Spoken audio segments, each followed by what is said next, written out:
अस्सलाम वालेकुम dear students, I hope you will be fine. Welcome to Education for All. आज की video में हम लोग बात करेंगे regarding the second selection list of BSN. तो स्टूडेंट जो है वो काफी टाइम से वेट कर रहे थे regarding the second selection list of BSN, क्योंकि फर्स्ट मेरिट लिस्ट जो है वो डिस्प्ले कर दी गई थी और एज पर स्केड्यूल जो सेकंड लिस्ट का टाइम था वो था 5 फरवरी 2026, लेकिन सेकंड मेरिट लिस्ट नहीं लगाई गई थी। अब finally university of health sciences के ऊपर जो सेकंड मेरिट लिस्ट है वो डिस्प्ले कर दी गई है। उसके बारे में मेरिट की बात करता हूँ कि मेरिट कितना रहा। तो फीमेल्स के मेरिट की बात करता हूँ तो मॉर्निंग के अंदर फीमेल का मेरिट रहा 85.67% और इवनिंग के अंदर जो मेरिट रहा दैट इज 84.17%।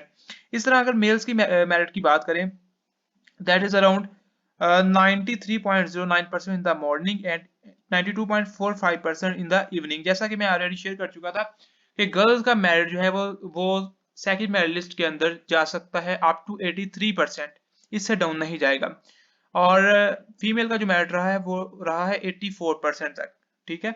और बॉयज का मैं ऑलरेडी शेयर कर चुका था कि बॉयज का मेरिट अगर कम भी जाता है तो वो 92% से डाउन नहीं जाएगा, और अगर क्लोजिंग मेरिट की बात करें तो वो 90% हरगिज जो है वो कम नहीं जाएगा, क्योंकि सीट्स बहुत कम है।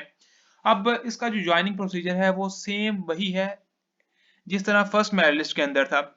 मेरिट लिस्टें डिस्प्ले कर दी गई हैं मॉर्निंग की भी और इवनिंग की भी। आपके पास 12 फरवरी 2026 5 बजे तक का टाइम है। आपने तमाम चीजें जो है वो कंप्लीट करनी है। अब आपने उसमें करना क्या है, आपने सबसे पहले अगर आपका दोनों शिफ्ट के अंदर नाम है तो आपने अपनी एक शिफ्ट को कंफर्म करना है। अपनी जो है अगर अपग्रेडेशन करना चाह रहे हैं तो अपग्रेडेशन के लिए अप्लाई करना है, और अगर स्टे करना चाह रहे हैं अपनी सीट रिटेन रखना चाह रहे हैं तो आपने जो है वो सीट रिटेन रखनी है। आपने जो कॉलेज फी है उसे सबमिट करवाना है। ठीक है। और अपनी कॉलेज की जो ज्वाइनिंग देनी है अगर आप स्टे करना चाह रहे हैं। लेकिन अब अगर आप अपग्रेडेशन चाहते हैं तो आपने अपग्रेड करना है और कंसेंट देना आपके लिए लाजमी है और फी आपने सबमिट करवा देनी है। So this is about the second merit list of university of health sciences. इसके रिगार्डिंग अगर आपको कोई सवाल हो तो आप जो है वो कमेंट सेक्शन के अंदर कर सकते हैं।